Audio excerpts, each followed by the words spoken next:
I want to start out by just thanking LACP for supporting my teaching for the last 21 years. Um, I have been so lucky to learn how to be a teacher, to have the most incredible students, and really have this community of artists in LA and now beyond that um, really adds so much to my life. Um, a special thank you to Kevin Weinstein and to Janice McGavin for their technical expertise that makes this all run so smoothly. Tonight is bittersweet, as this is our last group of artist talks that came out of my 2022 masterclass. I have been blown away by these artists, what they're producing and achieving. And I really can't wait to share these remaining three artists this evening. So we are going to jump right in. I do want to ask that everyone loves to have questions asked of them. There is a Q&A button at the bottom of your Zoom, and we are going to have Q&A after each person. So if you have a question that you think about while someone is giving their talk, please put that in the Q&A, and then I will share those with the artists after their lecture. All of these artists, everyone in the masterclass has worked so hard on their presentations, and it's really exciting to get started tonight with the wonderful Jackie Rupp. Welcome, Jackie. Hello. So Jackie Rupp is a documentary and fine art photographer based in the San Francisco Bay Area. As a visual storyteller, her work explores themes of loss, connection, and self, and she also seeks to shine a light on unseen communities. Rupp holds degrees from SUNY and Santa Clara University, later working as an executive in Silicon Valley, recruiting top talent for many years. As a photographer, she has studied photography extensively at Stanford University, the Los Angeles Center of Photography, and Santa Fe workshops. She has had a lifetime interest in the moving image and is on the advisory board for the UNAFF, United Nations Associated Film Festival, a documentary film festival at Stanford University. She is also on the board of the Weston Collective in Carmel. Rupp also partners with many of the small farmer NGOs in the Salinas Valley on the Monterey Coast in California. Rupp has exhibited at the Center for Photographic Arts, the Praxis Photo Arts Center, Los Angeles Center of Photography, Art Ventures Gallery, among others, and has been recognized with numerous online awards. She was awarded honorable mention in the Julia Margaret Cameron competition for women in 2021 and 22, and has been featured multiple times in All About Photo and Black and White magazines. Her documentary work with farmers in the Salinas Valley has been used by numerous nonprofit organizations, both in print and online. And in 2022, she was a critical mass finalist. Bravo, Jackie, and welcome. And I will disappear and the floor is yours. Thank you, Eileen. And I hope you realize how special you are to all of us and how fortunate we are to be in your photographic community. And thank you to my fellow classmates and LACP for making tonight possible. And also to everyone that's joining in on the Zoom this evening. It's a busy time of year and we really appreciate it. So I'm going to be sharing a little bit about who I am in the context of how this has informed me as an artist and as well as some of my work. Here I am. I was a highly inquisitive child, always on the move, always asking why. I grew up in the Northeast in a small family. a mother, father, and the oldest of 2 girls. We moved regularly because of my father's job. He was an executive at a company whose initials stood for "I've been moved." I attended nearly a dozen schools before going off to college, and I lived in many cities. And if you do the math, we moved almost every year. I pause when people ask where I grew up because this was always a trick question for me. Home was not a place, it was my family. I share this because it helps to explain why there are recurring themes around loss and my resolute need for connection in my work. I idolized my father, and he played a huge role in who I've become as a person and as an artist. Educated as an industrial engineer and as a psychologist, he was highly accomplished in both the arts and the sciences. He was brilliant, adventurous, funny, and I absolutely adored him. I would savor our late night conversations, analyzing the world and hearing about his exotic travels. His universe was so much bigger than mine, and I wanted that in my future. But being a child of Depression-era parents, he also had his demons. And our relationship was a complicated one, especially when alcohol came into play later in life. I believe I'm drawn to the more dramatic and emotionally charged subjects in my art because of this. My interest in psychology, searching for deep understanding of human behavior, was planted at a very young age. But looking back, I see what was most impactful was his belief in women, and he encouraged all the women in his life to invest in themselves and to be able to take care of themselves. He saw no ceiling. Here's my mother, the woman in the front, just before receiving her first degree in the medical field. And she would go on to earn 2 master's degrees and have a career, which was relatively unheard of at the time. She became my role model, and she still is at 91. As a child, I'd spent hours leafing through our stacks of National Geographic magazines, and I was intrigued by the images of people and the allure of so many exotic, faraway places. I'm sure this contributed to my sense of adventure and curiosity about seeing the world. It also gave me a visual language that I would tap into later in life. We lived in Germany when I was 13, and I still remember boarding that huge Pan Am 747 and flying to Frankfurt. This was almost inconceivable to me at the time. I knew I'd be experiencing some of those places I had only seen in magazines, and I did. I was enamored by the magic of the castles, the cathedrals, and was fascinated by the history.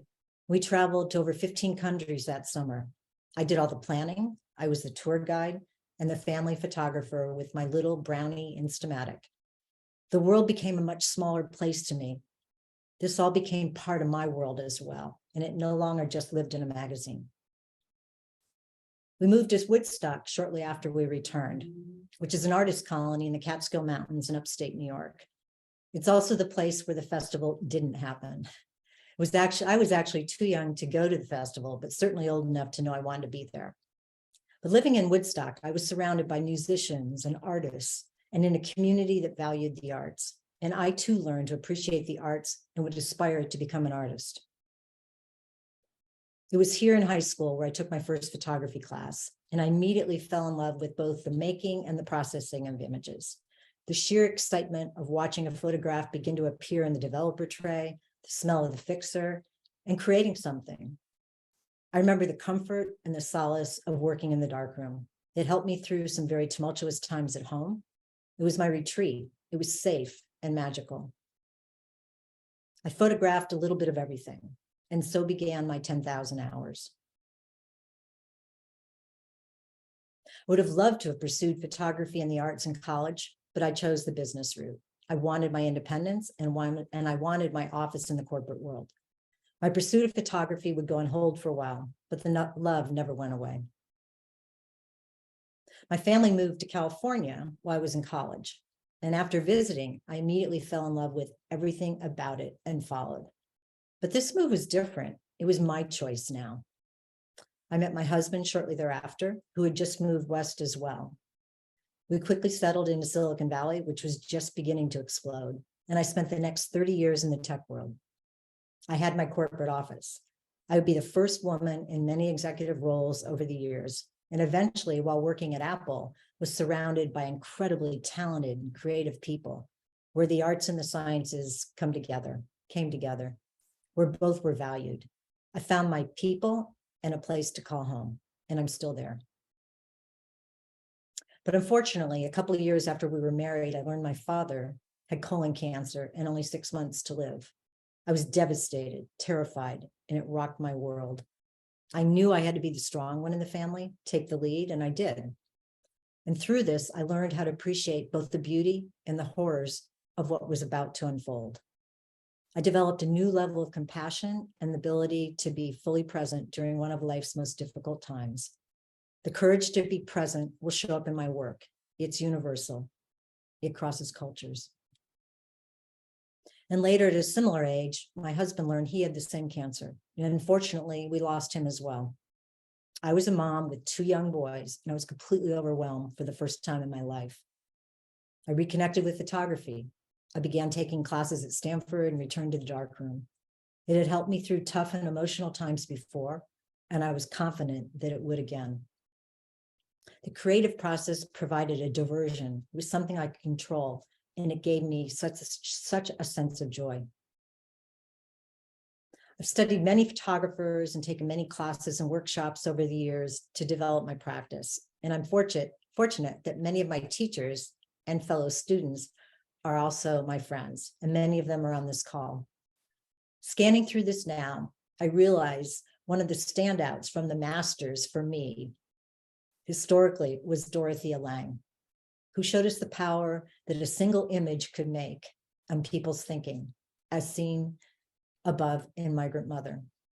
This image still haunts me today. Then there are more contemporaries like Steve McCurry and Sebastian Salgado, who show us everyday people in faraway places, often in very challenging situations, but with so much dignity and grace. They care, so we care. They connect, so we connect. And then more personally, from workshops like Sig Harvey and her dramatic use of color, Eleanor Carucci and her honest and often raw portrayal of herself and her family, and Jennifer McClure's use of self-portraiture to make sense of a very difficult time in her life. They're all storytellers.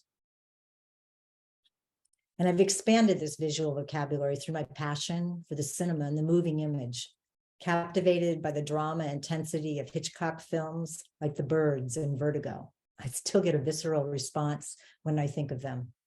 And of course, the many James Bond films I watched with my father as a child, absolutely mesmerized.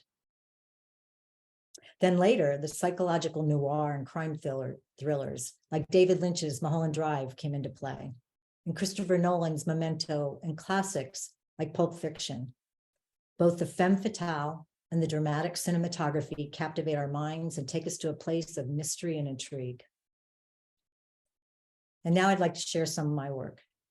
In transitioning, you'll see over the years that I've transitioned from photographing exotic places to getting much more personal and photographing at home.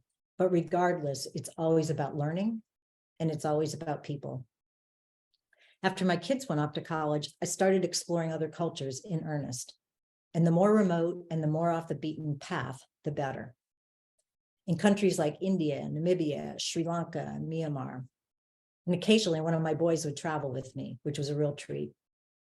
These adventures got me out of my comfort zone and fed my curiosity and helped me grow. And I realized quickly that traveling with a serious camera in my hand took this to a completely new level. It opened doors, gave me a reason for being there and having a more personal exchange with my subjects. I look for stories about everyday people living their everyday lives.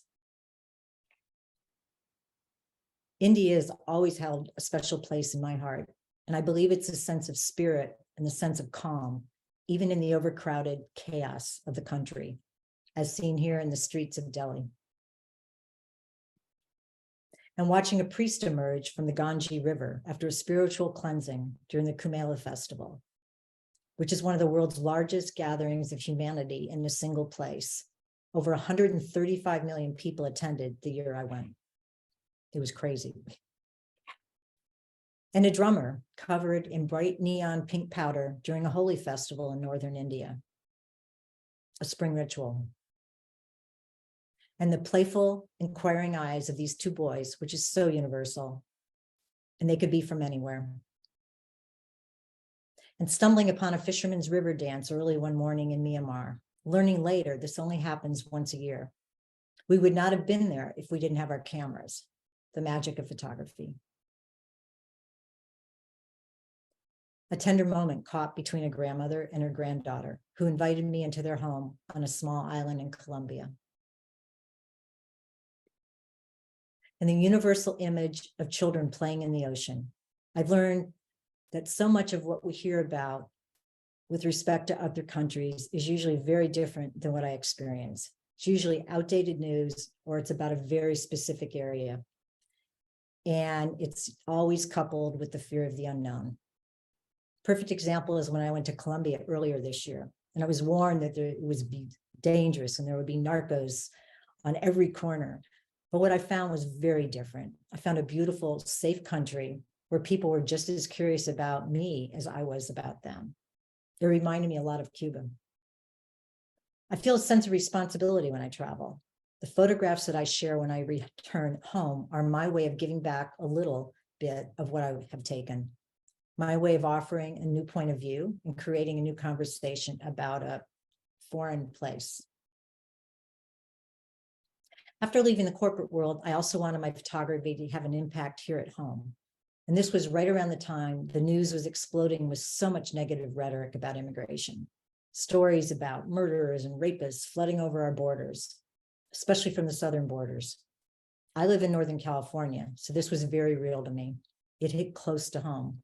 I've been driving by these farms for years, seeing people hunched over in the fields, all hours and days of the week.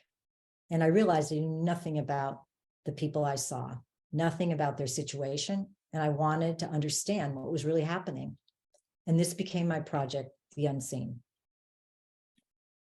I began visiting the fields, built relationships with farmers, farm workers, and learned about the NGOs and nonprofits in the area that help these communities.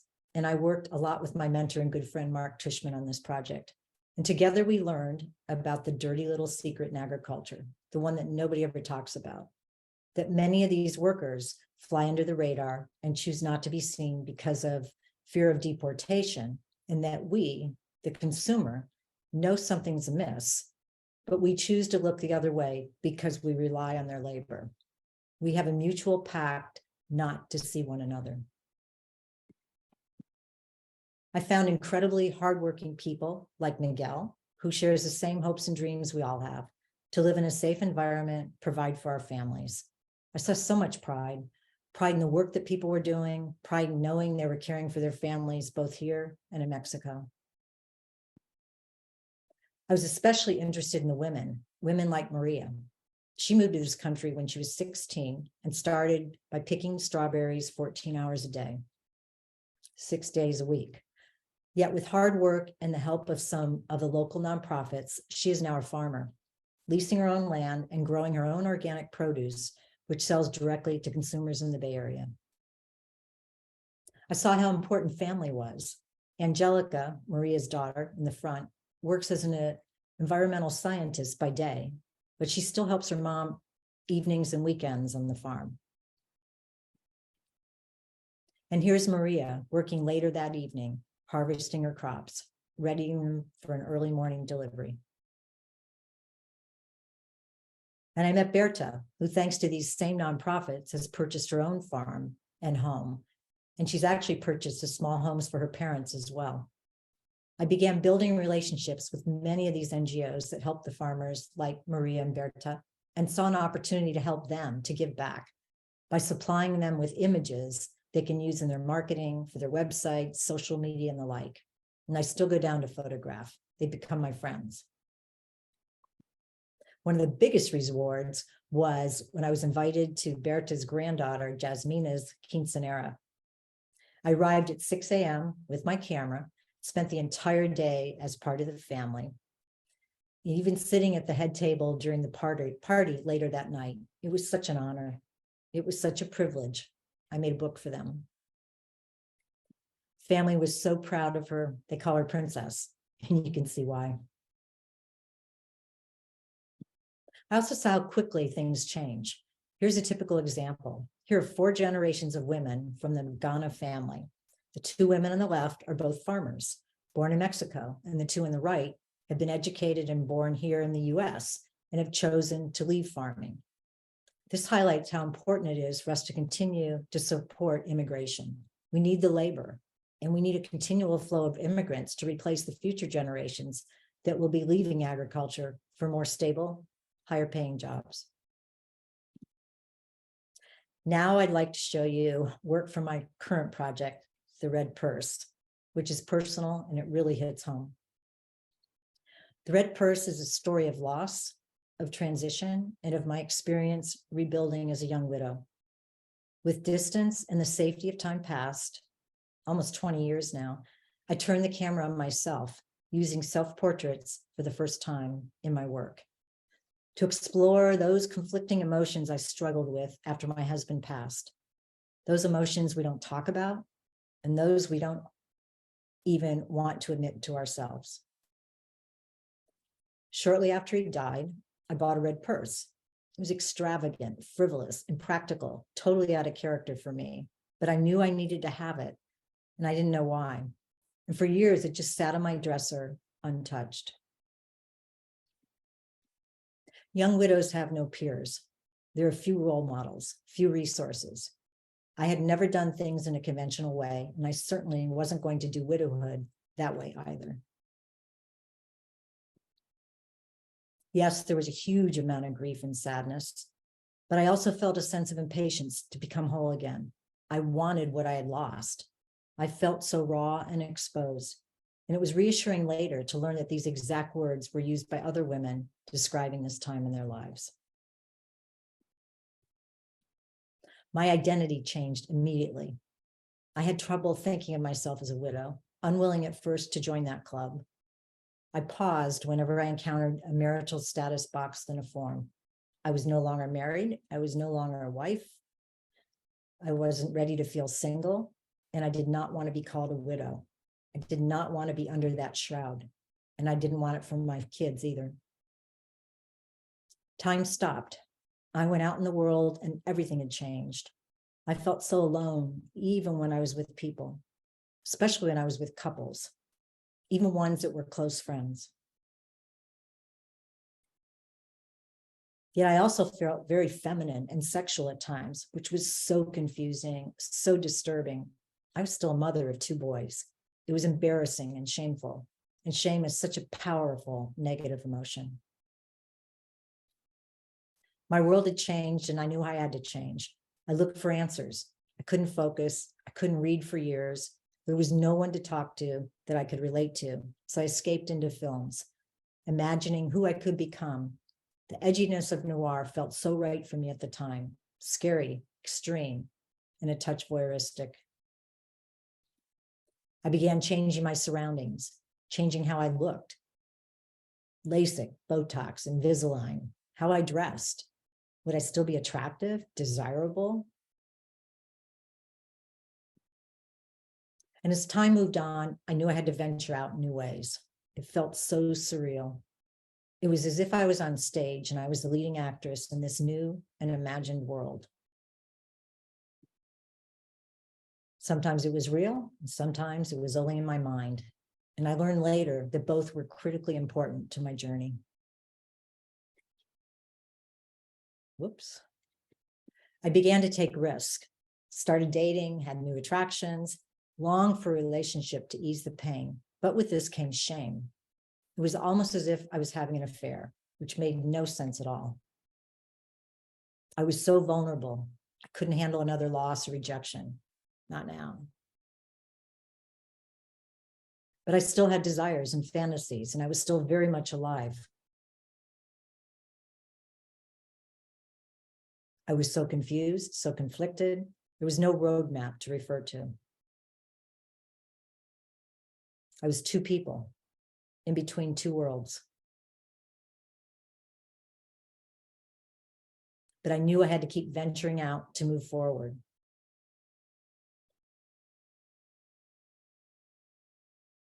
Going to new places, again, real and imagined, tapping into my noir films.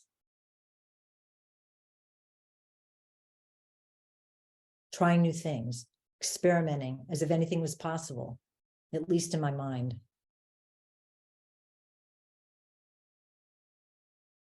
but nothing straightforward. Why don't people talk about this? And why does it seem to be so different for women than men?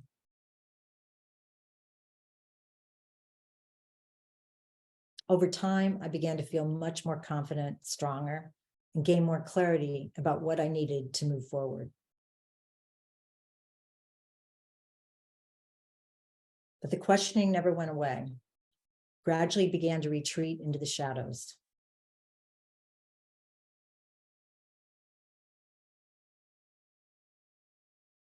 Replaced with a new sense of hope. And I eventually learned that grieving and living were not mutually exclusive. I could do both. Even though things are very different now, and I know things will never be the same, I can appreciate both. I know now that I was doing exactly what I was supposed to have been doing, and it was all part of the journey. The red purse represents the elusive object of desire. It was what I needed as a woman.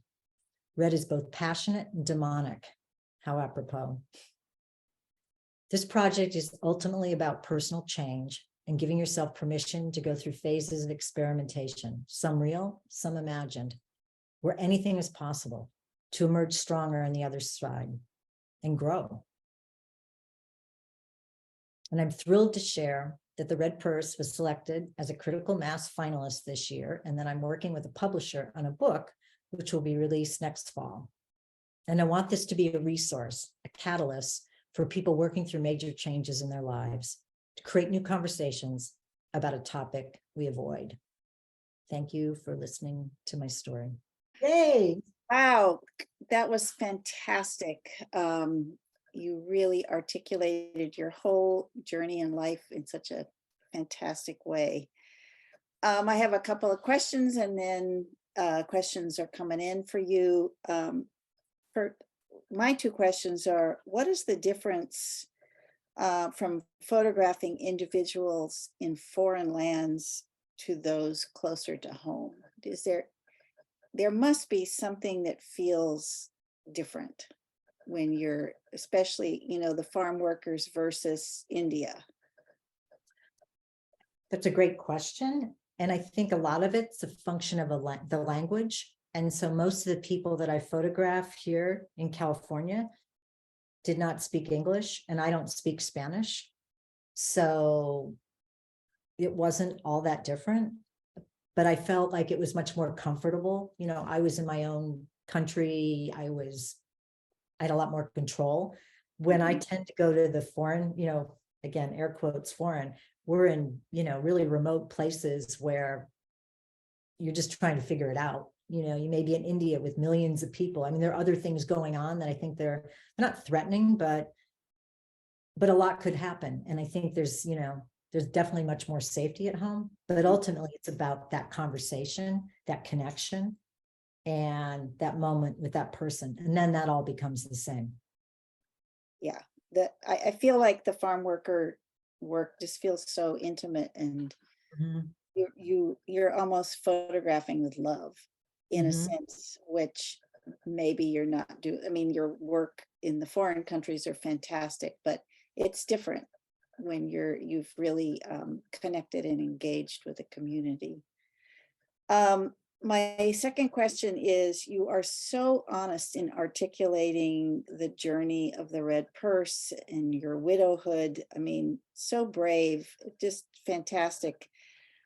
How did creating this series shift your perception of self? I think it really made me take a look at that time frame, that I had suppressed a lot of the guilt and the shame, and it's still there, but it was suppressed. And I've been working on the project a couple of years, and I know that by doing that project, I've grown a lot from it, and I have a much better understanding of what I was doing, real or imagined, and that it was part of the process. And I guess in the beginning, I might have known that intuitively, but living it took it to a completely different level. And also talking to other people and realizing that they went through the same thing. But at the time, those people weren't there, or I wasn't connected to those people. But as I have conversations, especially with this project, as I have conversations with people that have gone through that, I mean, it's right on. It's, very typical, but I didn't know that or understand that really until I started, digging into this work and this project. Yeah, it's like camera as therapy in a sense. Oh, totally. Yeah. All right. Corinne Rushing has asked you 2 questions. Oh, I love the early work you showed. What camera did you shoot when you were young? like really young? Well, I'm kind of guessing it's maybe the girl that you photographed that you had the example of the inverted Oh, image. that was film. That was Nikon, a Nikon film camera. Yes. And then I graduated to Nikon digital, Uh, later on with travel, but yeah. She also says your work is so beautiful and powerful. Were self-portraits always easy for you? How long have you been working on the Red Purse project? So many beautiful and powerful images. Oh, thank you. I've been working on it for a couple of years, and it really started with COVID when, I love to photograph people and I was stuck in my house like all of us. So I was the only person, or one of, there were 2 of us in the house, but I was a willing subject. And so I started doing self-portraits. I'd never done them before. And I realized that it was fun. It was interesting, and it's acting. It's almost like doing a short film, with still shots. And it's been a really enjoyable experience at a lot of levels.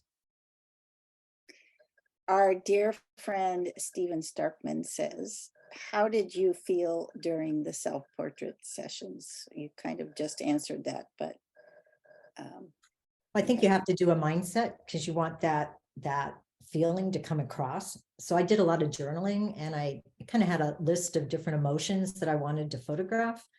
And it's interesting. You kind of put the timer on, and then it's like acting. You have to get into that mindset about that emotion, if it's pain or it's joy or whatever it is. So yeah, that was that's the process. Yeah. interesting. Nadine Levin asks, I'm curious how your sons have responded to the work. In the beginning, I don't know if they're on this call. In the beginning, for the personal work, they hated it. It was like, oh my God.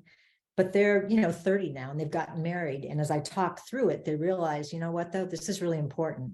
And that was having that reaction was all the more reason to do it.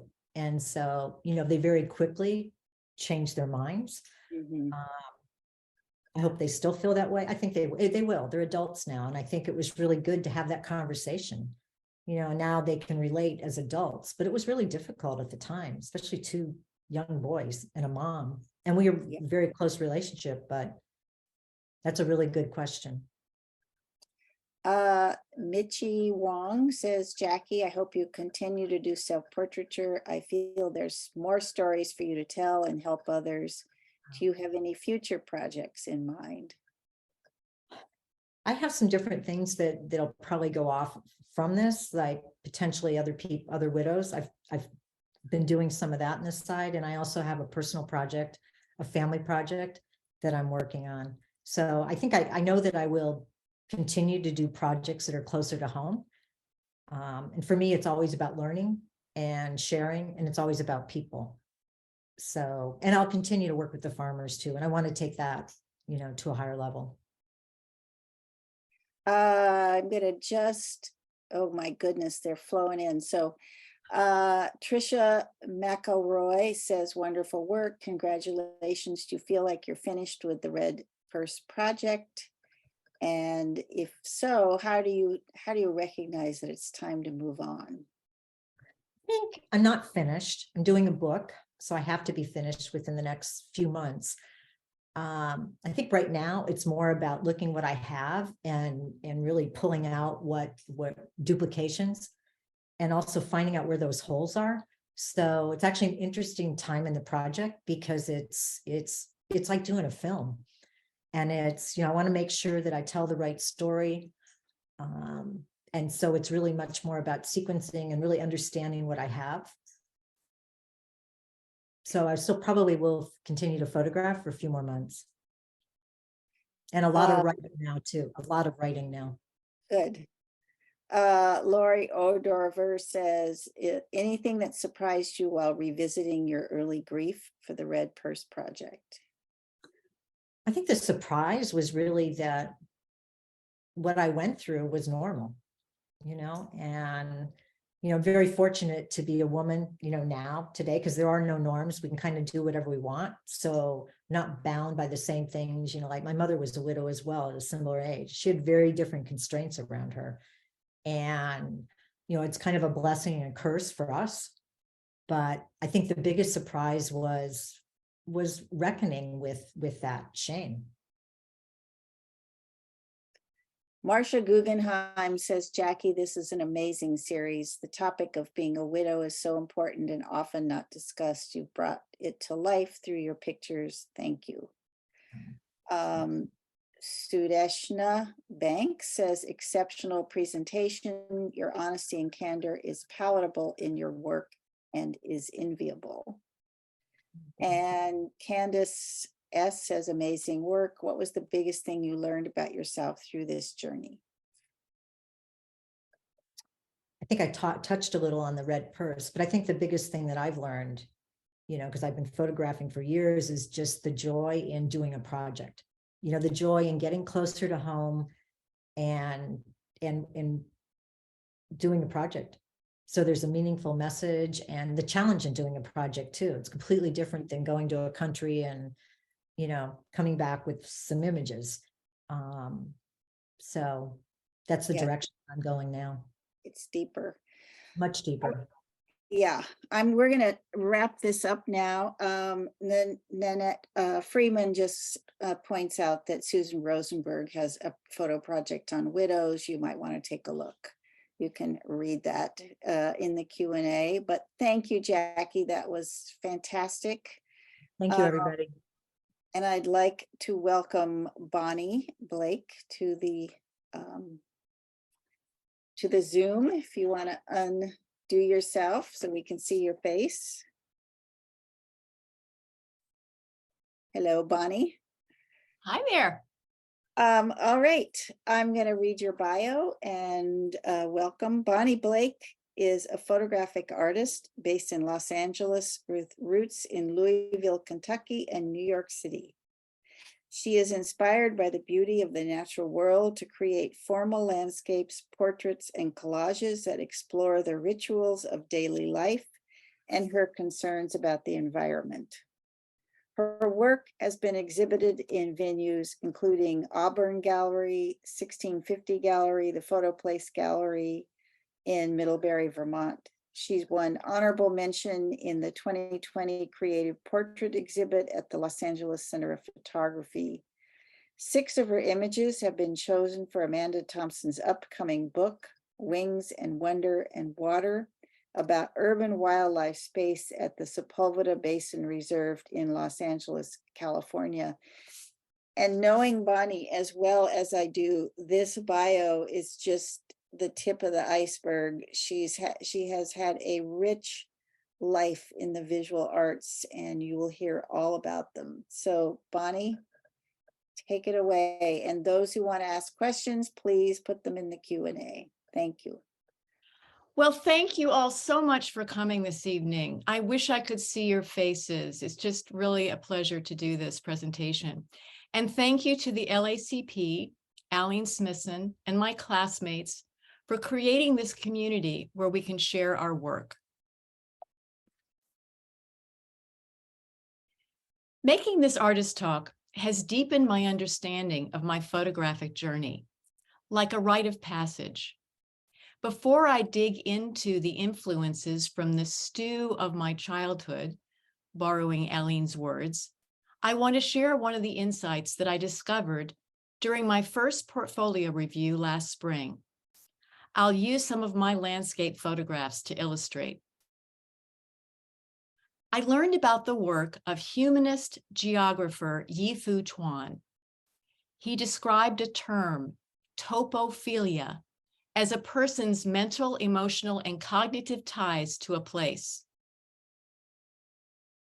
And the idea that the natural environment can store human emotions or memory. explaining why often you experience an overwhelming sense from a landscape. He explores the ways in which humans encounter physical spaces and in the process become more fully themselves.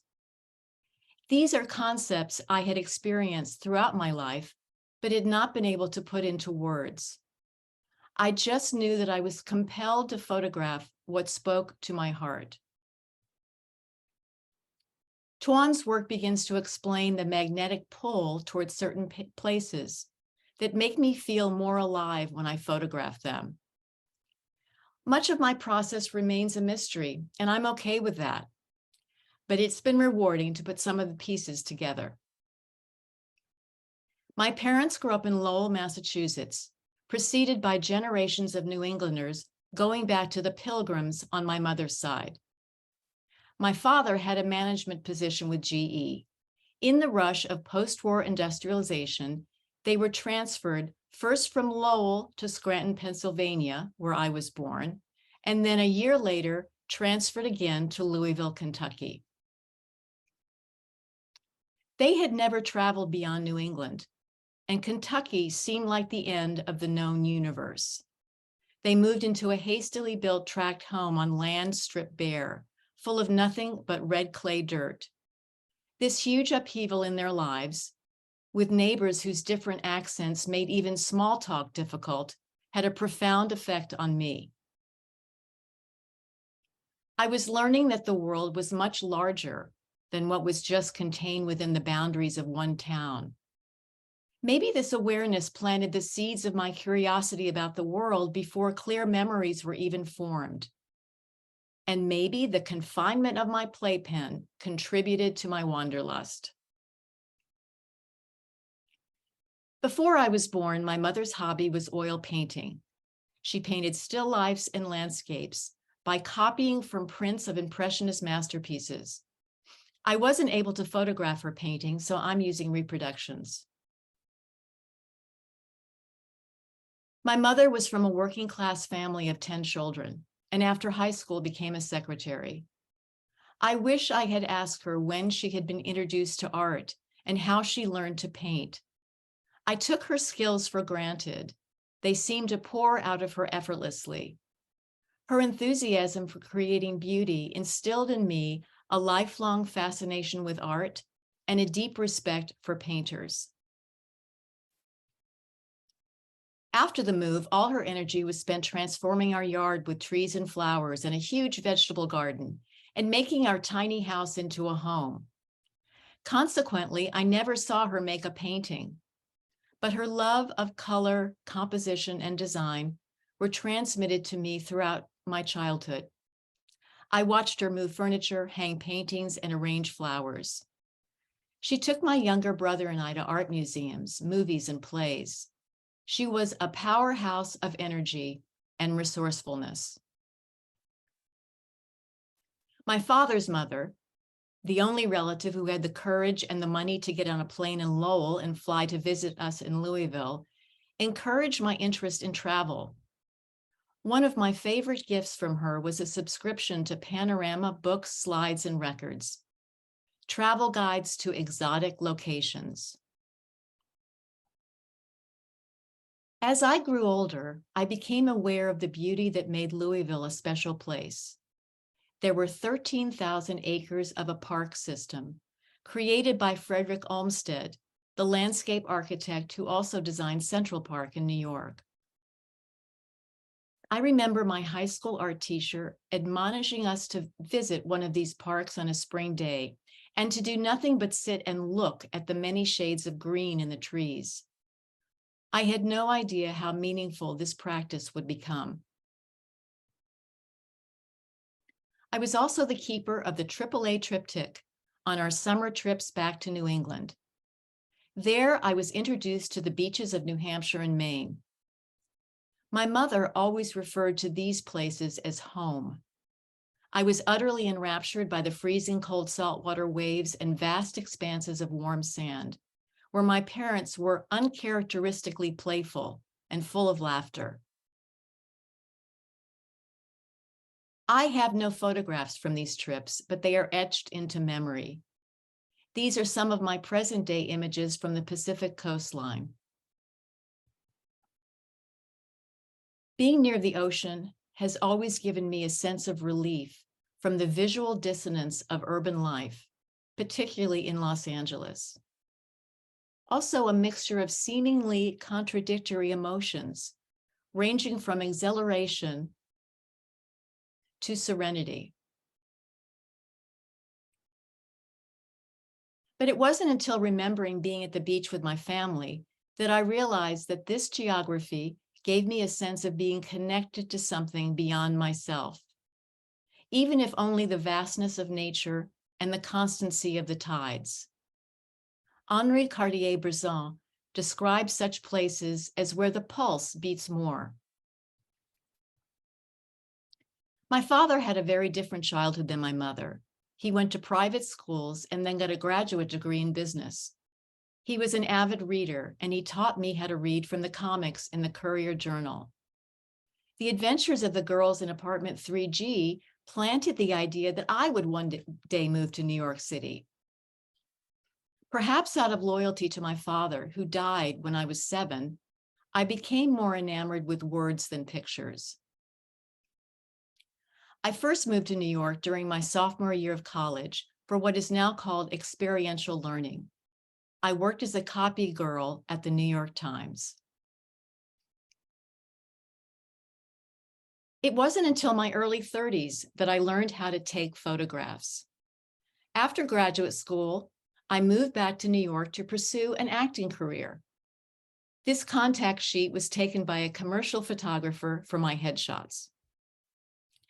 After several years auditioning, landing a few off Broadway parts, but mainly waitressing and typing to support myself and the theater collective I joined, I was creatively burned out. To revive my spirits, a roommate suggested I take a darkroom class taught by her friend. Since I had never ever used a 35mm camera, I had to borrow her negatives. I was fortunate that this friend was Fran Antman, a gifted documentary photographer who had been a Fulbright scholar in the Peruvian Andes. This photograph is from her latest book. Fran taught me everything about photography and introduced me to the work of photographers like Andre Cortez, Sally Mann, Robert Frank, and Joel Meyerowitz. I fell in love with the magic of photography. It gave me a new direction for my life. Fran helped me find work as a stills assistant. When one of the photographers I worked for started shooting 16mm movie film for a client, I learned how to load magazines and assemble the camera. Then I decided to try my hand at the motion picture business, combining my love of storytelling with photography. I eventually joined the union in New York and worked as a camera assistant on features, television, docs, music videos, and commercials. After I moved to Los Angeles, I became a camera operator, but I always kept taking still photographs. Surrounded by the creative energy of directors, actors, production designers, and crew members, I learned something new every day at work, especially from the talented cinematographers. This immersion in storytelling impacted my own still photography, just as my personal work enhanced my skills on set. My work often took me to the places I had grown up dreaming about. I documented the fascinating street life and some of the people I encountered. I began to move toward an understanding of conceptual fine art photography while I was working on a television series in Atlanta. I was there for months at a time over a period of 4 years. The landscape was very similar to where I had grown up. Watching forsythias, dogwoods, and lilacs bloom brought back memories of my mother's love for these graceful landscapes. My images became more personal. They stirred up memories. After my father died, my mother stayed in Louisville and she remarried a year later. But my family life became full of conflict, due in large part to my stepfather's alcoholism, as well as my parents' conflicting opinions about race and politics. I had left home for college with the idea that I would find more enlightened minds away from my home and the South. But I learned that there is no geographic escape from addiction, bigotry, and social injustice. The beauty and vitality of Atlanta and the people I worked with there helped me find reconciliation with my family and this part of the world. Luckily, the end of my TV series in Atlanta coincided with my first workshop with Aline Smithson. The originality, beauty, and ironic humor of her own work have become a source of inspiration. She introduced me to so many wonderful contemporary photographers, as well as the genres of constructed realities and magical realism. She encouraged me to be playful and take more risks. With the shutdown of the film business during COVID lockdown, I suddenly had much more time for my own photography. I photographed at dawn and sunset, much of the time at the Sepulveda Wildlife Reserve. I also started a daily ritual by making still lifes from articles in the LA Times that had resonated with me. Then I added my breakfast dishes. It was my first experience interweaving text and visuals.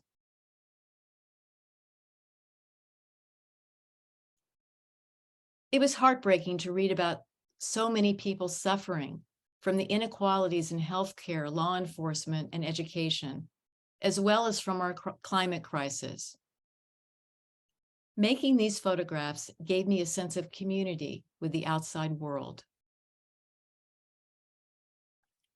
I returned to an ongoing project, an ode to Agnes Martin, who I had discovered at the Museum of Modern Art. Although her paintings were radically different from the Impressionists and Fauvists that had always compelled me, they moved me deeply. I was reminded of her work when I photographed seascapes with unbroken horizontal bands of color. As photographer Jamie Swick writes about her own work, looking out at the vast wilderness of forest or beaches forces you to look inwards, a process of photographic mysticism. After 30 years of working within the technical conventions of narrative filmmaking, it was fun to discover incidental camera movement. I felt like I was playing my camera like a musical instrument.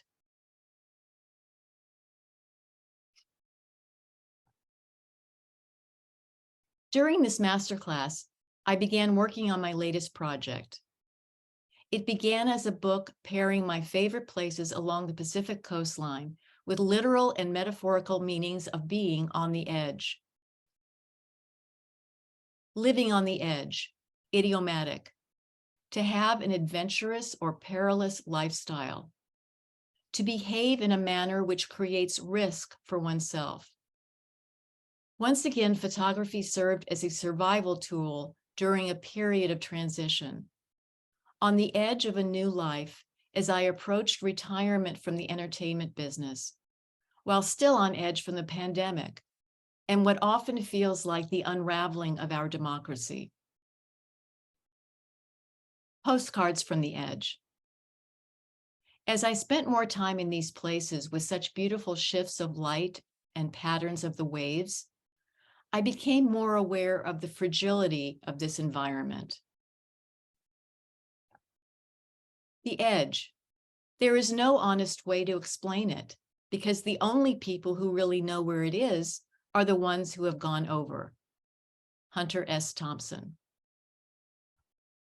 I wanted my images to express my fears about our climate crisis and increase awareness in the viewer, And yet, at times, I could hardly bear to contemplate the suffering that is resulting from this catastrophe. Then, in one of those moments of synchronicity, I saw the poignant work of Sylvia Kowalski in the pages of Aline's publication, Lens Scratch. I contacted Sylvia and she generously told me about experimenting with Flash to create shadows between the layers of her collages. I decided to pick up my scissors and dive into my own imagination. I narrowed my focus to imagine the effects of sea level rising by assembling collages in the style of movies and cartoons from my childhood. They had depicted natural disasters with huge fissures swallowing entire cities. I recreated the lighting on film sets to make the dramatic shadows of a nightmare. The physical act of cutting up my prints made me treasure these places even more. At the same time, reassembling the pieces heightened my affection for my photographs, even when they were just fragments. It was so disturbing to find the burned branches of trees and bushes hanging off cliffs within yards of the water.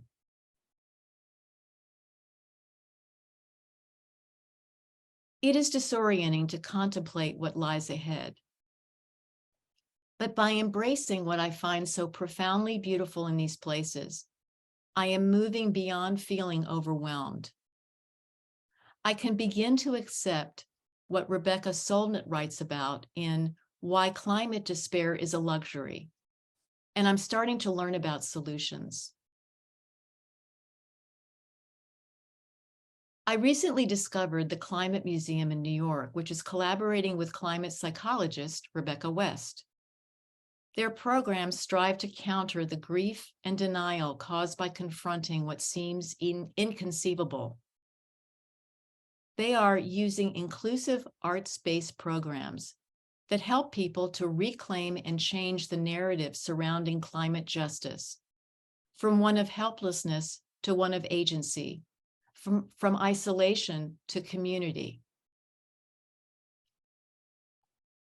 I realized that I had also used my art making to move beyond despair and experience what Zen master Thich Nhat Hanh expressed when asked how to save our world. What we most need to do is hear within us the sound of the earth crying. Thank you. Thank you so much, Bonnie. That was fantastic. Really wonderful to see your evolution as an artist, and your career as a filmmaker, and the new work you're making is a huge breakthrough, I feel, and I'm really excited for you. But in thinking about your journey behind the camera that is not a still camera, have you ever thought about working in video? You Oh, know, you know what? It's funny. Somebody was just asking me about that, and it's like I enter a different world when I'm with my own still camera. But in seeing some of the other of my fellow classmates' work, just recently, I've been thinking that might be a really interesting thing to do. yeah, I feel like with this new series, there could be a really creative way of showing things in addition to your still photography. But Yeah, anyway, thank you. Thank you. That's a great idea. And I will, I'll experiment with that too. I also was thinking with this new project, what an amazing artist book you could create with all the layers that you have, that I don't think you could go get a publisher to do that, but you would have to build it yourself, but it could be pretty spectacular. Yeah, another great idea. Yeah, it's I know that there's still images from, these areas that I still haven't, incorporated. And I would love to do that. So Charlotta wants to ask a question. Just put it in the panelists. I can see it, Charlotta. And if anyone else has questions, please ask them now. How do you feel? I mean, you've made such a leap in your art making from, I remember one of the first images I saw of yours was the one shot in Atlanta of the three people walking, which I think is an iconic photograph. But I feel like you have really made some big leaps in the way you think about making work. And I'm just wondering what's next for you. Yeah, I'm thinking that I have some ideas for the subject, and I think I want to do something where I go back into working with people and maybe even with children.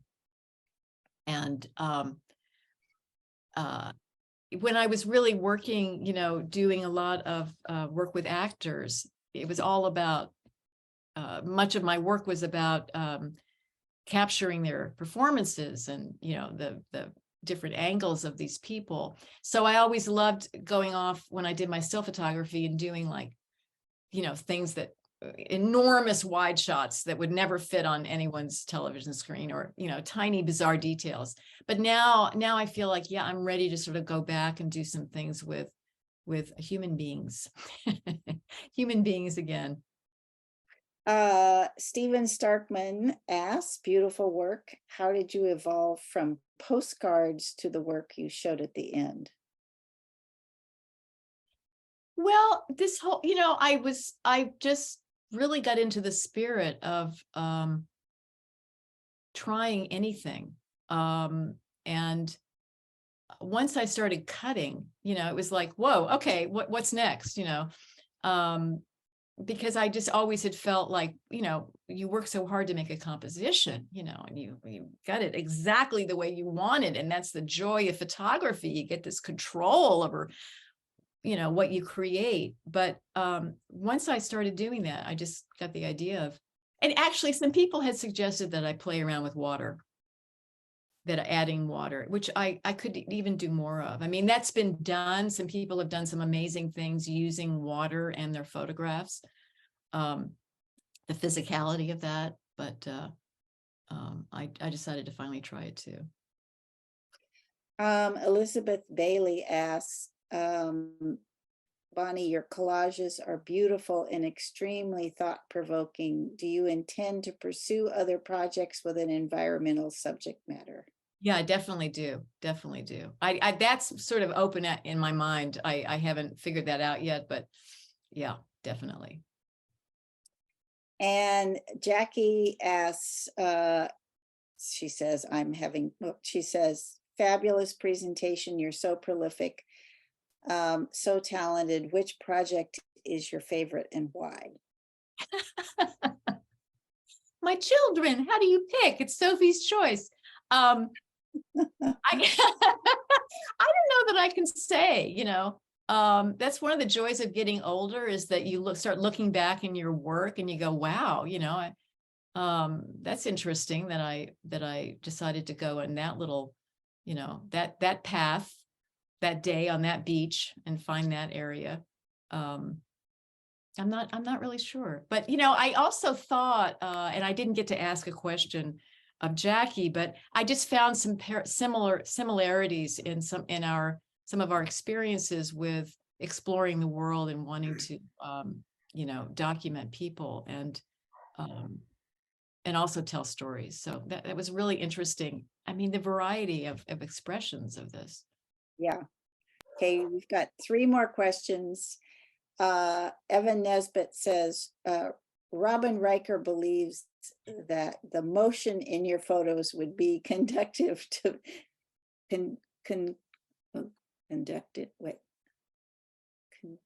to video. Conducive? I'm not looking at the, Conducive, yes. yeah, okay. Would be, So- It's a comment. oh, cool. Well, thank you.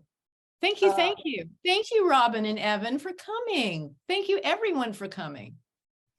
And Corinne Elaine, Rushing. you also have one from, I'm sorry to interrupt. There is one in the chat from Charlotta as well. It's above Jackie. I think we answered that already, though. Oh, my apologies. That's okay. I mean, anyway. Corinne Rushing asked, such interesting and beautiful work. Do you know what the final image will look like when you're shooting, or does it come together when you're cutting up the photos and creating the collages?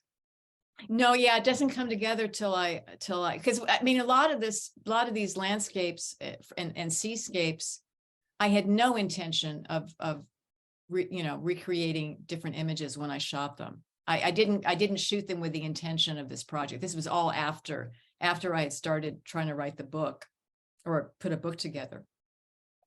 And I just had to say one more thing about Aline, because I only showed a tiny part of her work. I could, so much of your work has really pushed me to be more creative. And I just hope people take a look at your work, because your portfolios, the range of creativity is just so vast, and it's really remarkable. Thank you, Bonnie. And our final question, Tricia McElroy says, there is a great feeling of dimension in your last project. Have you thought about pushing that and creating 3D pictograms? Do you know the photographer Colette Fu? You might like her work. Well, thank you. I don't know her work, and I thank you so much. I will definitely look. Appreciate it. Well, Bonnie, I thank you so much for this incredible presentation. I'm just so excited about your journey and all that you've created, and so proud of you. And so thank you. We're going to move on to our next presenter. We're getting late in the evening.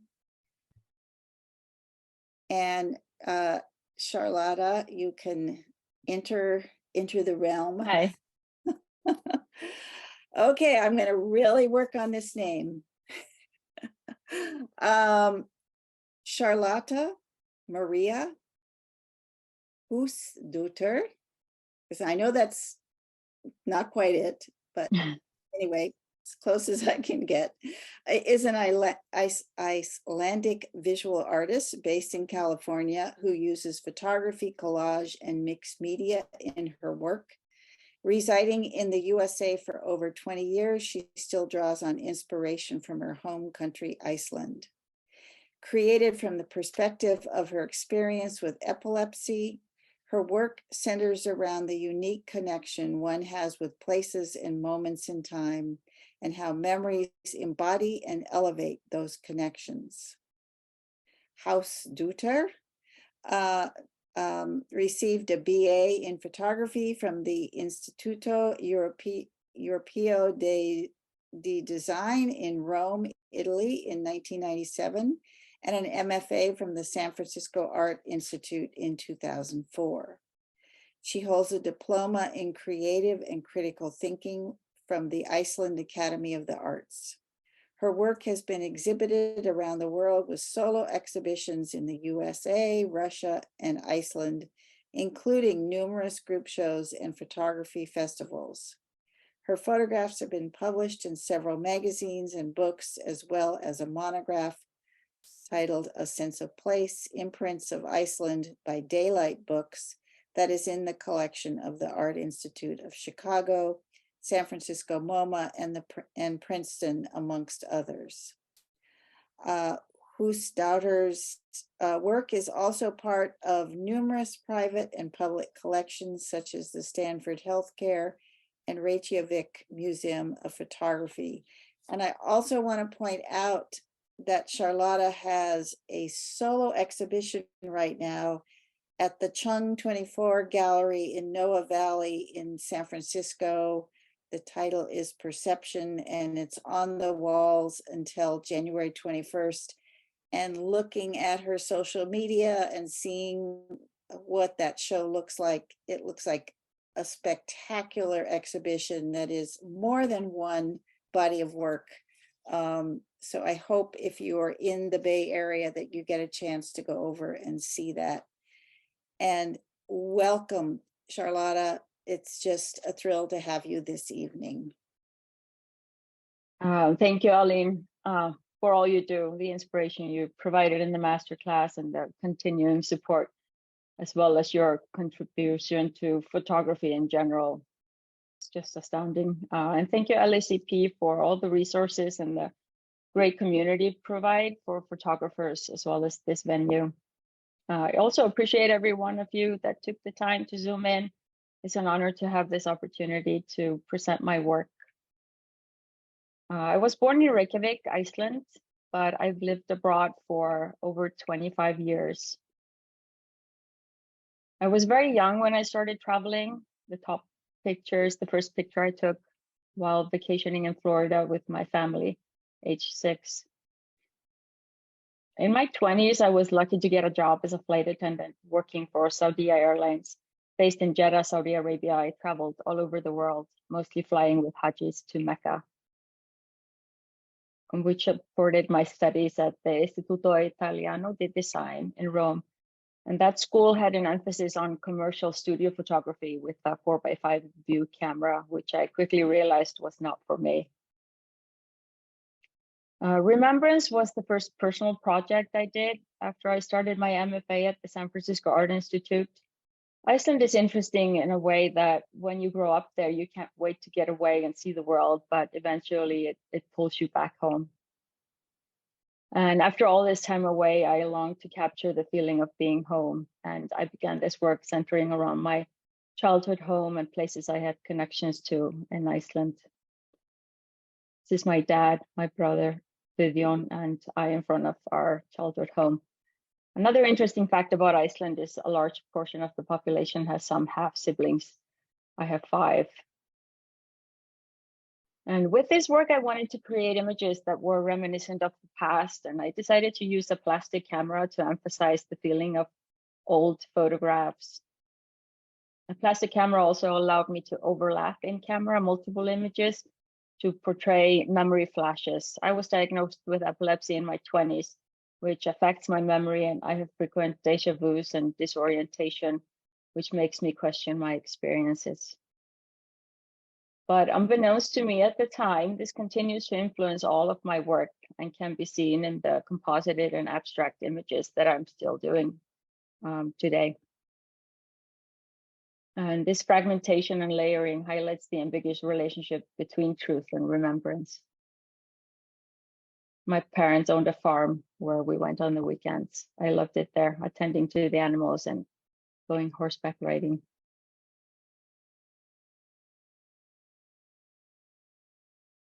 We also often went camping, which is where I got my love of the Icelandic nature. And after living in the States for 7 years, my husband and I decided to move back to Iceland. It had always been our plan to move back and raise our kids there. And by that time, we had 3 cats, a 3-year-old daughter, and I was pregnant with our son. And after living in California for so long, I finally was seeing changes in nature. And I started photographing out the window of our bedroom, but I soon became interested in what was going on inside as well, how our time was passing alongside the change in seasons. But what was meant to be a long-term observation was cut short in October 2008. Now, we have a simple saying in Iceland, Iceland best in the world. Still very much plagued by the Viking mentality. We feel there's absolutely nothing we cannot do. And turns out in 2008, the Icelandic systemic banking collapse was the largest experienced by any country in economic history. So we realized that we would have to move back to the States and start over. So what began as an observation of nature and documentation of the changes in my family became an emotional journey through an unstable time.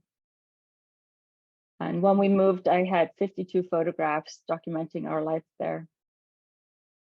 And this is the last photograph taken on my birthday a few days before we moved.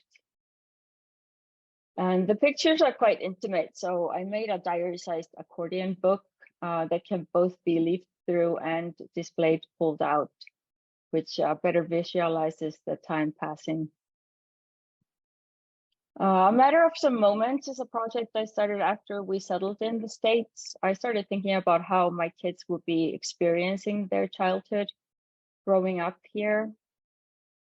And I wanted to study how families were acting and interacting within the intimate space of their homes.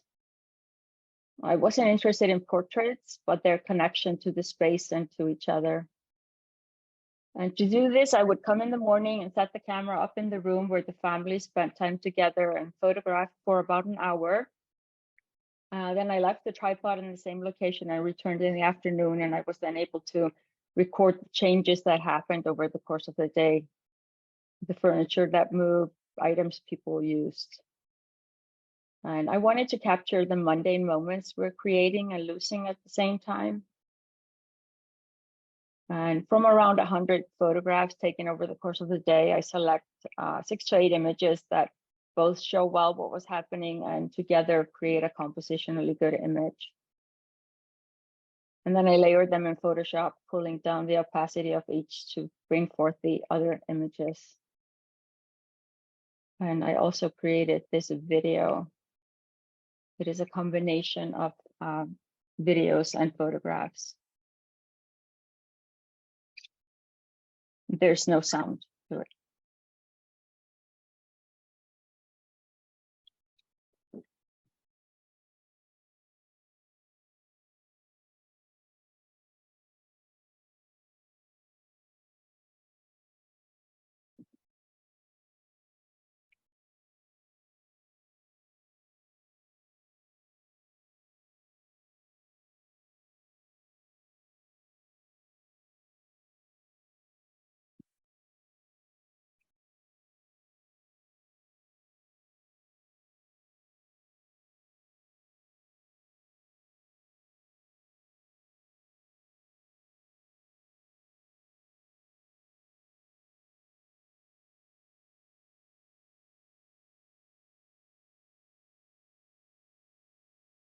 We moved back to Iceland temporarily in the fall 2015.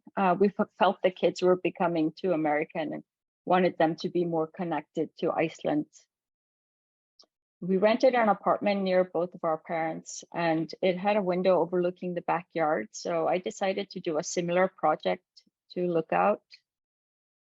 And serendipitously, there was a magnetic tablet next to the window and a daily newspaper carried out to every home in Iceland.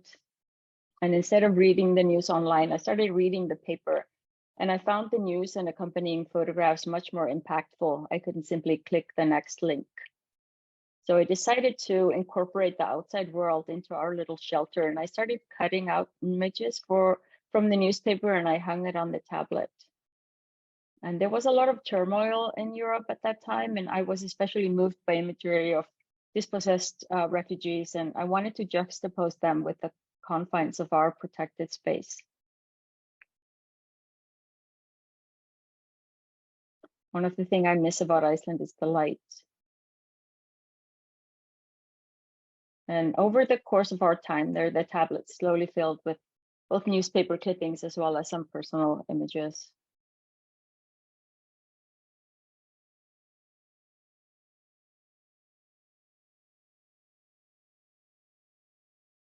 People in Iceland go crazy with fireworks on New Year's Eve. And this is the last image taken on the day we left. And so it's as if we were never there. And that brings me to the work featured in my monograph, A Sense of Place and Prints of Iceland. Dreamscapes is what started this project when I was at the San Francisco Art Institute. Partial to art that moves me in some way, either mentally or physically. And Mark Rothko is one of my favorite artists. I can sit in front of his work and just disappear into it. And I'd never been interested in landscape photography, but every time we went home for summer or winter breaks, we would drive through the lava fields on our way from the airport, and I would get such a feeling of nostalgia. And I actually surprised myself by deciding to do a project on the Icelandic landscape.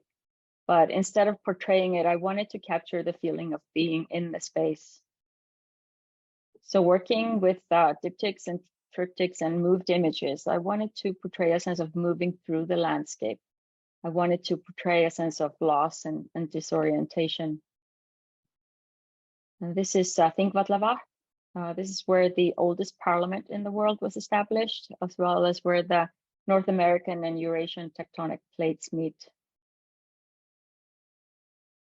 And sectioning the landscape also created voids and hinted at memory loss. This is Eyjafjallajökull, which you may remember erupted in 2010 and disrupted air traffic for a couple of months. This is taken before, so it doesn't look like that anymore. And I worked with the Icelandic landscape intermittently, and in 2007, I began thinking about the landscape in a different way. So instead of being swept away and not able to find my footing, I wanted to create a space I could imagine myself being in. I began working with vertical human scale images. Each landscape is comprised of 3 individual photographs showing images of the same location taken from different vantage points. So we have bottom image, middle, and then horizon. And so the scale and the vertical orientation of the images envelopes the viewer, enabling an intimate experience of the work and then highlighted awareness of self and the environment. And it was around this time that I began working digitally. And although it was quite a difficult transition, I did embrace it, and it really changed the way I work. I would take around 100 images in each location, and when I got back to California, I selected 3 that would flow together but still have the break in between. This is from my artist statement. The sense of movement and flow between the interlocked images is interrupted at their disjointed seams, representative of the gaps in perception where recollections are formed and where new memories recreate lost landscapes to exist only in our mind.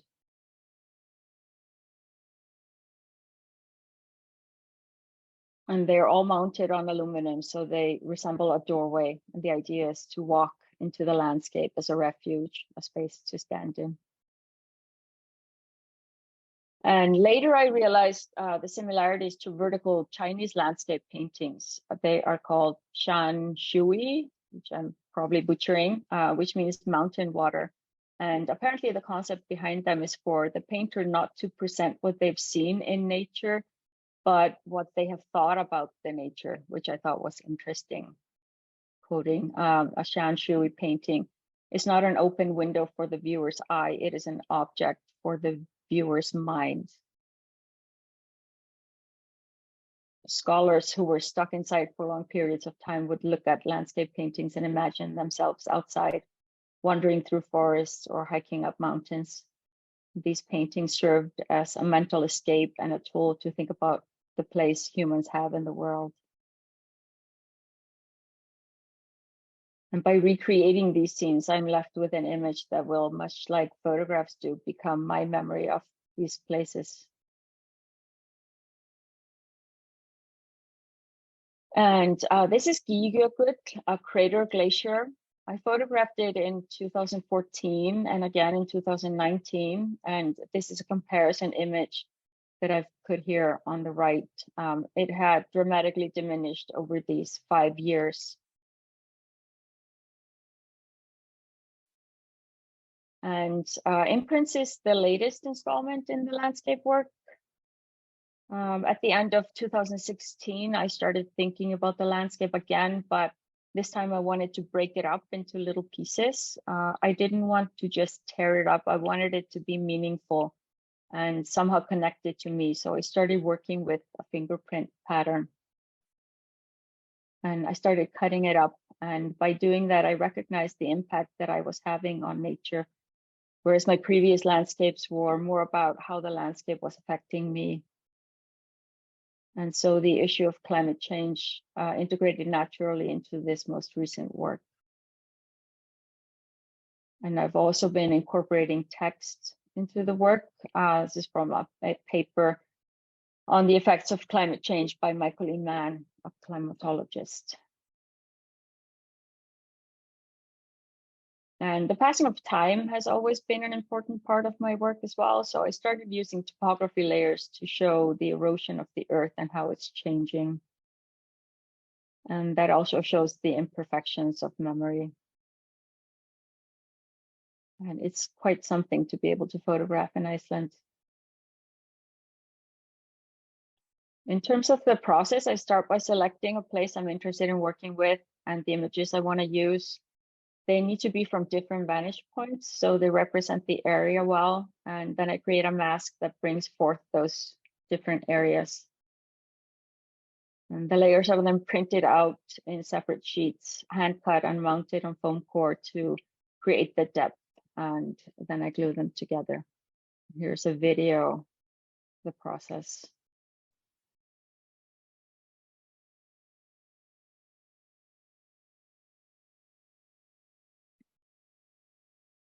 This took about 2 hours.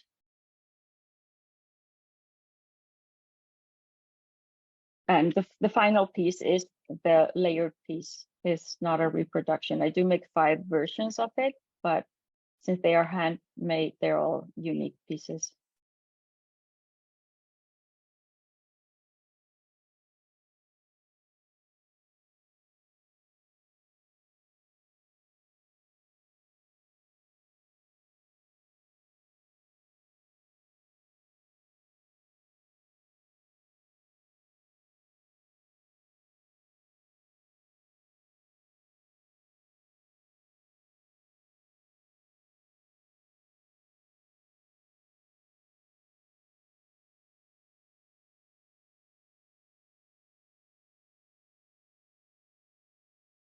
I don't want to waste anything, so I try to puzzle it together.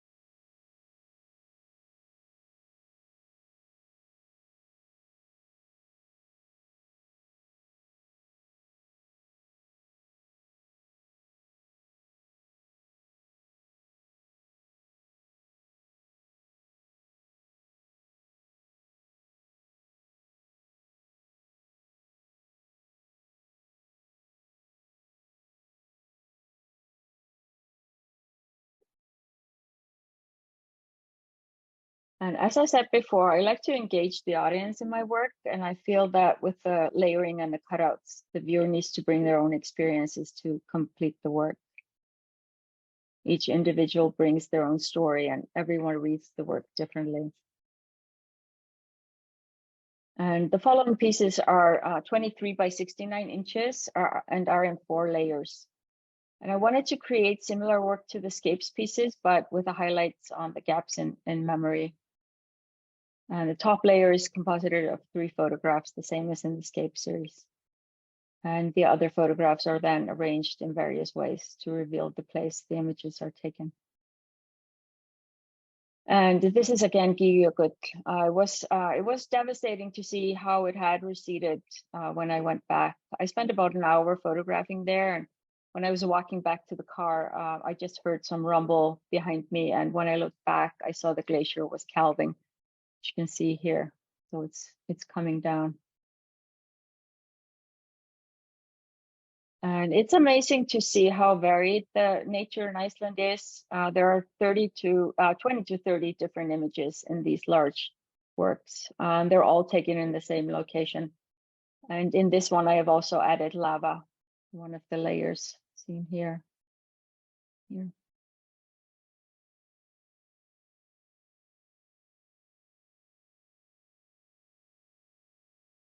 I like pushing what I can do with the work, create new ways of seeing. And this is actually the veins in my eye, which I saw at my last eye exam. I knew immediately this pattern would be interesting to work with. And I really appreciate how the nature underneath can literally be seen through the veins in the eye.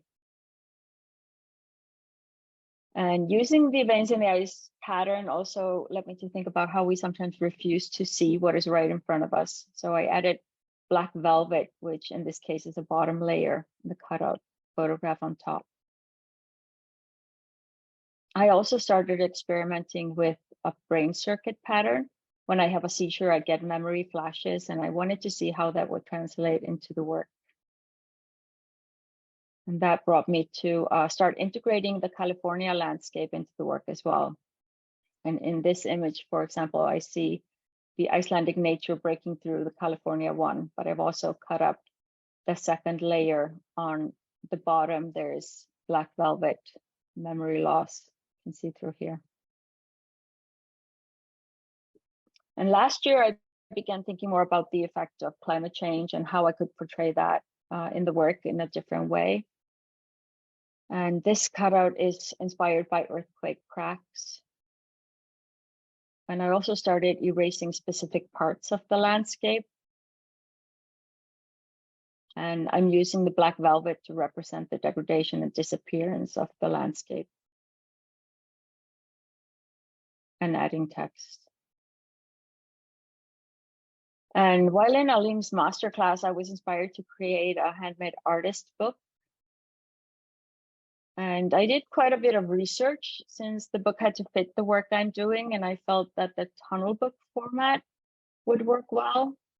And the images are mounted on mat board with the holes cut in them and attached together with ribbons, and they're then glued inside 2 frames. And I feel like the layers draw you into the work and add a time aspect to it as well. And while I was working on the tunnel books, I had an idea for a more sculptural work. And these are mounted on thin wood frames and attached together with hinges. And like the other ones, they can be folded together and pulled out. And with the hinges, it's also possible to have them skewed. And I see these more as a comment on climate change than the tunnel books, which I see as stories, memories. So I've included black velvet in many of them. And this is pretty much what I've been up to until now. I expect to be continuing to work on the landscape in the near future. I felt it has really captured both my essence as well as an important issue. So thanks all for listening. Wow, Charlotte. Your work is so brilliant. And it's fascinating how you approach each project. I mean, really, if you think about it, a lot of your projects are about layers.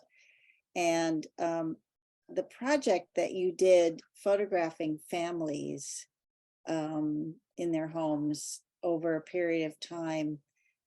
Years ago, I was in Amsterdam and saw this exhibition of Taco Anima, who was commissioned by the city of Amsterdam to create Dutch master portraits of that. And it really reminded me of his work, that even though you're showing us the layers of family life, you're also taking a portrait of that family in such a profound way. So, I mean, I don't have a question for that work, but I just love that work so much and hope that you revisit that in some way, because it's really fantastic.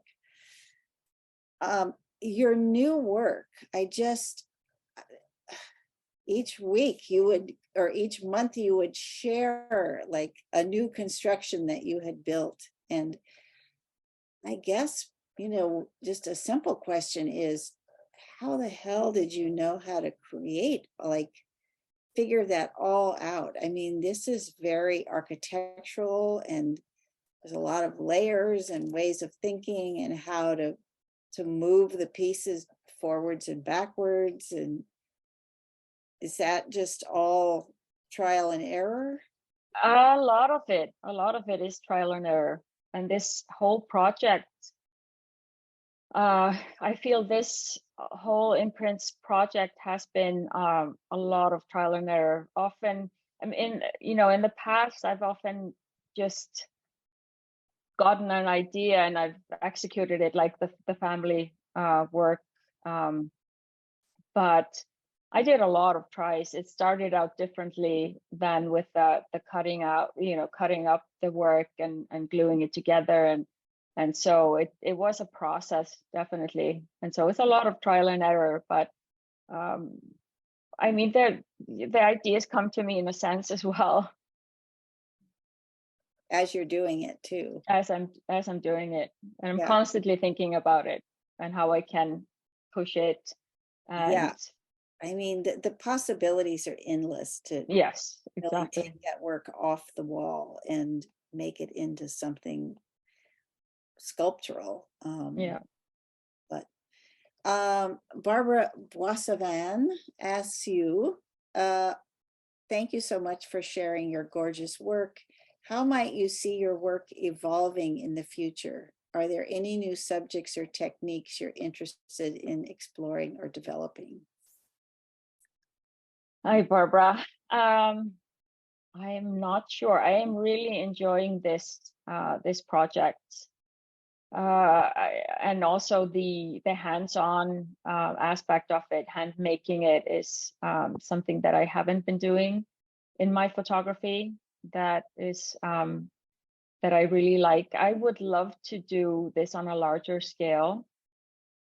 At some point, public installations maybe, which would be very challenging.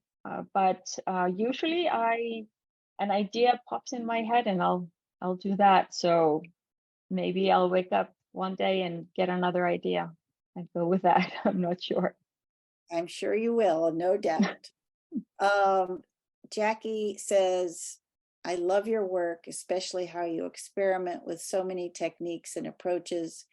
What projects are on the horizon? Landscape people, do you have plans to move back to Iceland? No plans yet to move back to Iceland. We are probably going to be a little more mobile in the future. Kids are going to be out of school and so yeah, so I'm not really sure at this time what we're going to do. I never do portraits. That family work was, I'd love to continue that though. I'd love to do more of those images. I really like doing that, but I rarely photograph people. Bonnie says, what amazing work combining time, memory loss, climate change. The memory loss work is so connected to the idea that as time progresses and climate change keeps changing the landscape, that no one will remember what was. Great connections. All of your work deals with the passage of time in such imaginative ways. And that's true, even your work just photographing the window each day. And there's something so poignant, though, some people might look at that and say this is simple, but it's actually really rich and interesting work. I don't know if you have any comments on that. Yeah, I mean, it's definitely about passing. Do you think of yourself as a time-based photographer at all? Yes, definitely. Yeah. I mean, the time aspect is, I really like the time aspect of it. I don't, I mean, these two window projects were not long-term project. I wanted, the previous one to be, but the other one was 4 months because we were there temporarily.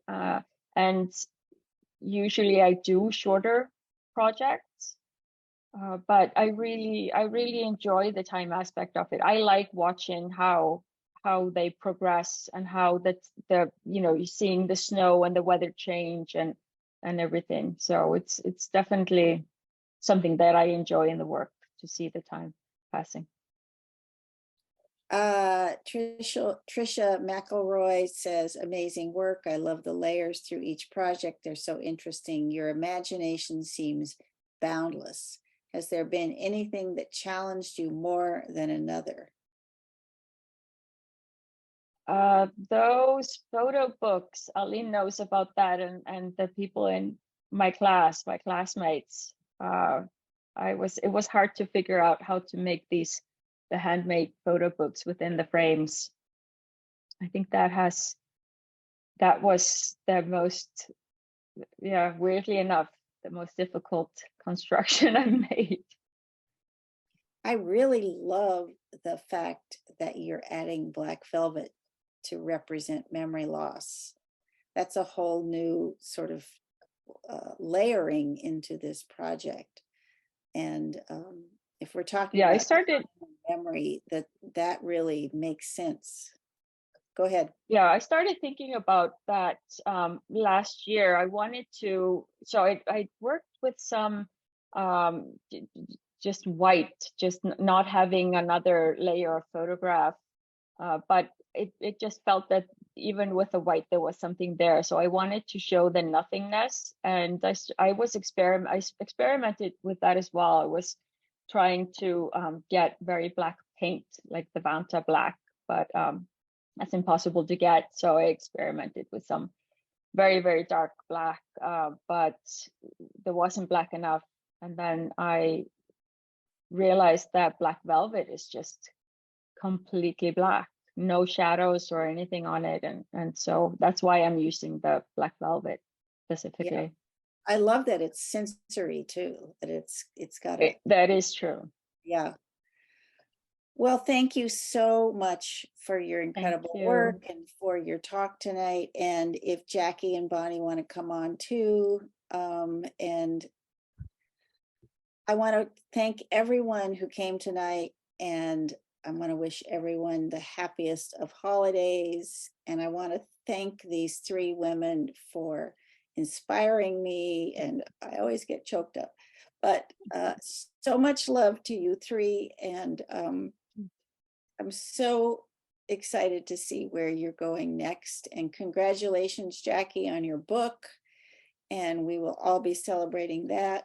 And Charlotta, on your show. And Bonnie, you know there's going to be something wonderful for you in the future. So love to you all, and to all a good night. Thank you, everybody. Thank too. you. Thank you. Thank you, Kevin. Thanks, everybody. Thank you, Ellie. Holidays. Thank you, Bonnie, Charlotta, Bye. Jackie. We Ellie. appreciate you all.